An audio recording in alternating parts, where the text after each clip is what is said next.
Yes, indeed. Welcome back. We are having a live conversation today, being a Thursday. It's Books and Beyond. We've already heard the story of Brother John Nganga, Mr. John Nganga, indeed a great leader. And he has written almost 30 books. Today we just begin to review one of his books. It's called The Leader as a Steward.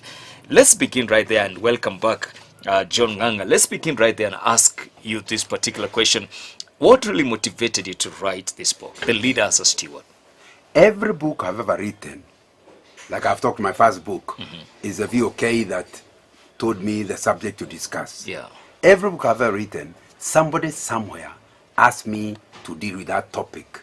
So every book was talked before it was written. Okay. This one, I just noted that an Anglican church calls me to talk about stewardship, then a PCA one, then the Pentecostal one. And I wondered, everybody's asking me about stewardship. And I could see the reason why I was going called is because the average person describes stewardship as fundraising. Okay. Which is a very negligible aspect of stewardship in the scriptures. So everybody I talk to says that's new. I wrote something about it. Somebody even in Zambia called me to talk about it. I went all the way to talk to a church, a men's retreat in Zambia from Lusaka, some 300 kilometers that way. Yes. So it is that what made me wonder, if there is such a big need, I'm sure the book will do more than my talking. Yeah. That's why I took all my notes and made it into a book. Made it into a book. Yes. Let's talk about chapter 1. You're talking about stewardship. What is stewardship? Let me say 3 things about stewardship. First of all, it's a biblical concept. Yes. It's the Bible that calls us stewards. And a steward is a person who manages another person's property. That's the first thing you need to understand. A steward is a poor guy. He doesn't own. A steward is a person who manages another person's property. Yeah. Number 2, when you're a steward, you don't become original. You do what the owner tells you to do. Yes. If I have a farm and I make you a steward there, and I can tell you to keep pigs, you can't start keeping cows. Because it's me to decide what I want you to do.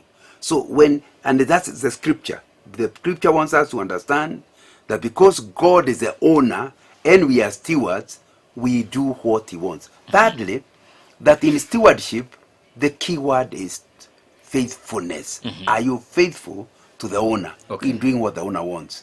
And I thought that message is a message needed by the church. Yeah. Amazing. Now that we are talking about God being the owner, we are only custodians. We are only custodians of what God has given unto us. To what extent should we come to a place whereby we are accountable to God? First of all, we need to understand that getting born again is a declaration of handing over everything to God. Unfortunately, many of us getting saved, they think we give our heart. That means we give our heart to the Lord, our body can do what it wants. No, that's not Christianity. Christianity is surrendering everything about you. Saying, God, I agree. I've been a fake owner. You are the real owner. You created me.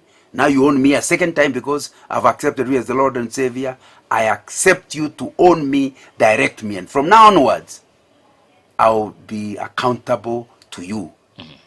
So, my third point then is, you must then understand that everything about you has to be controlled and managed by the owner. Whether it is, some people want to give a tithe, then they do what they want with the 90%. But the 90% still belongs to the owner. It's only 10% go to ministry, you are taking to ministry. Even the 90%, you can't do it. You can't tell God, I have silenced you. See, I gave you some money. Why do you want more? I can do it with my 90%. No. Stewardship teaches that you have to be accountable for 100% of the money. What you give to the church and what remains, you must be accountable before God. So in answer to your question, we are accountable in every way. Yes. And if you read my book, I'm talking about stewardship of money, but that's a very small aspect. I'm also talking about stewardship of time. How all your 24 hours in a day belong to God. The moment he wants to take it up, you just die. I've just lost a cousin this week. And last Friday, she was quite okay. Then she starts complaining. And by Tuesday, she is gone. Tuesday, Wednesday, she is gone. Now, you need to understand that your time is actually in God's hand. So you are a steward of that time. Number three, I've also talked about salvation. It's a gift. So what you do with your salvation, you are accountable to God. If nobody comes to know about salvation, that means you are taking salvation as I'm proud I'm saved. Not understanding salvation is a gift. And Ephesians chapter 2 verse 8 says, not of works, so there's nothing to boast. Yeah. So once you understand that, then you don't say I'm saved, I'm happy to go to heaven alone. No. A steward is a person who uses every gift God has given in a way that honors God. Yeah. Yeah. And that's why in your book you've talked about salvation as a prerequisite for good stewardship. Yes. That to the moment we hand over our lives to God, we are able to handle salvation with a lot of stewardship. Let's talk about faithfulness, because Yeah. a steward is supposed to be faithful. You know that, pastor, is part of the problem. A lot of people are born again, but they are managing their life the way they want. Okay. Some are even pastors, but they manage their life the way they want. You find a pastor beating up his wife, and you say, that's my area, that's personal. Now you need to understand, a Christian has no private personal area. Okay. God is in charge of everything. Being faithful means three things. It means you always don't decide before consulting God. To be faithful to God means, what do you want with this issue? Number two, being faithful means that you do it His way, not my way. The best example of faithfulness is in Matthew chapter 25, which I quote in my book, about the three guys with talents. One has 4, the other one has 2, the other one is 1. The guy with 1 just says, oh, what have you given me? Yeah. So he just does nothing. When you do nothing with what God has given you, you are being a bad steward. Okay. When you complain about that's not enough, you are being a bad steward. When you are proud that's a lot, you are being a bad steward. A good steward is faithful because he does exactly what the owner wants. And he does that in public and in private. Because he knows God sees in private. Yeah. So as we continue reviewing this book, we are looking at, a steward. What are the characteristics of a good steward? Because we need to understand what you're saying in one of the chapters, the characteristics of a good steward. How can we say that this one is a good steward? Yeah. Let me give four things that tells you somebody is a good steward. A good steward never claims to own what he doesn't own. Therefore, pride. When you see a guy proud, look, I'm a fantastic preacher. Who is a better preacher than me? You know that guy is not a steward. You know, in Kikuyu they say, which in English means, why would you be proud about somebody's property? Okay. In the middle of the dance, they might ask for their jewelry. And you're embarrassing. So you need to understand that a good steward is conscious all the time that he is in possession, not in ownership. I can be driving a car, but the car belongs to Pastor Chosen. How can I start talking of the car like my car? Okay. I'm not a good steward. So the first characteristic of a good steward is he has no pride because he's conscious, he's in possession, yes, but not in ownership. Number two, a good steward does not talk like, what I call it inferiority complex. Okay. Where they think that because they have little, like the guy who got 1 talent, they feel, God doesn't love me, God doesn't appreciate me. A good steward is happy with the owner and what the owner has given him. He is happy and enjoys whether little or much. So when you hear somebody complaining about how little responsibility has been given, that's not a good steward. Yeah. Thirdly, a good steward is a kind of a person who evaluates what he is doing constantly and regularly. Because you do not want to do something wrong to the owner, you keep checking with the owner. Is the way I'm doing things correct now, or should I change?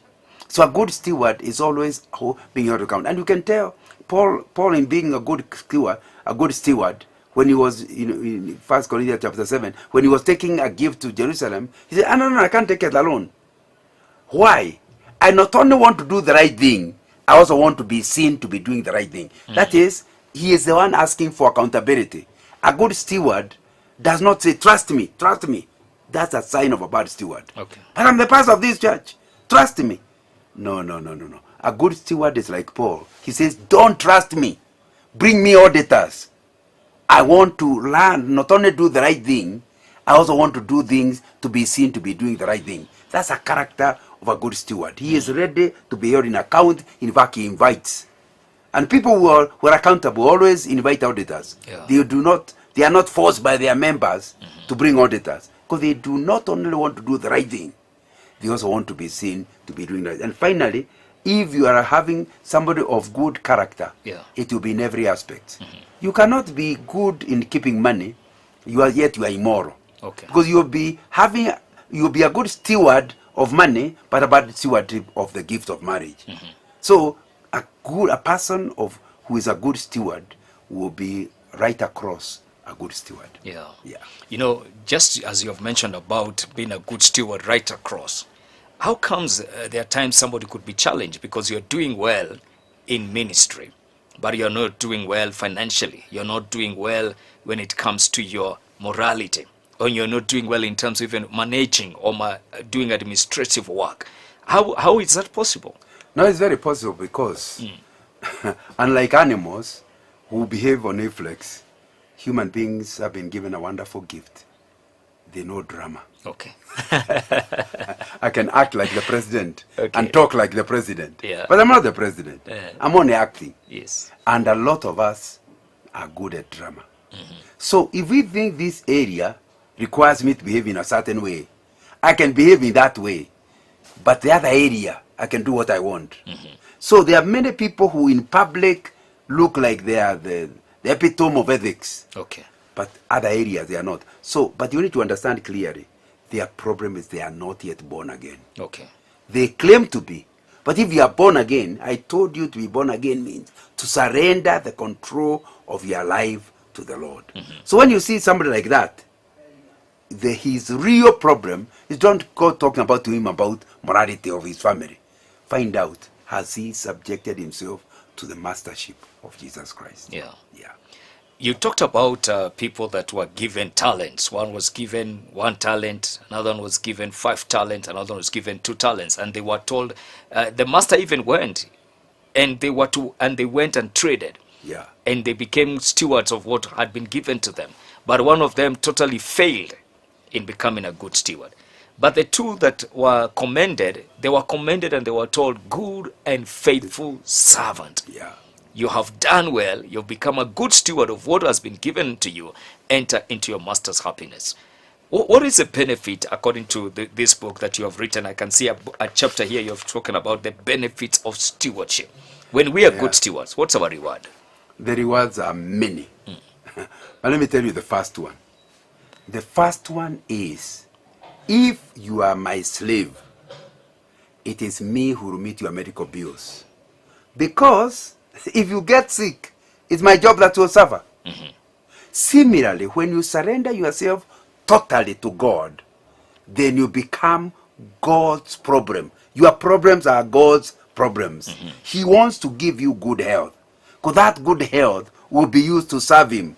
He wants to provide money for your whatever your needs, because then they'll be used in order to serve you. The first thing is that realization that my life, my future is taken care of, but he that owns a cattle on 1,000 hills. In other words, he has no limitations. Yeah. And that realization helps you to enjoy your life, even though you don't have much.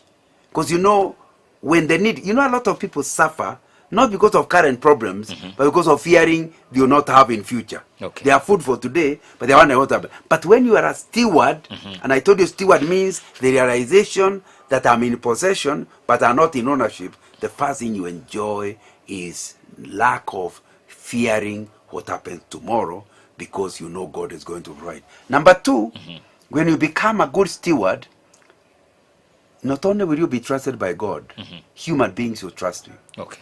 I still remember working in the corporate world, one of my fellow managers says, Nganga, are you not lucky? If what has happened in your department happened in mine, they'll be investigating me. But they trust you. I had not realized that non-Christians can see Yeah. the value of being trustworthy.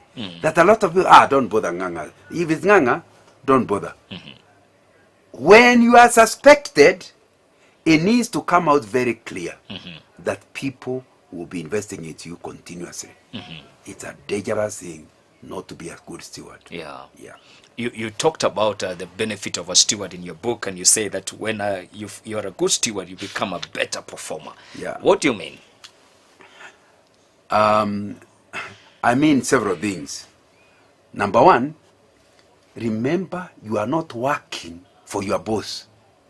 A good steward is not a steward to his boss, he's a steward to the real owner in heaven. Okay.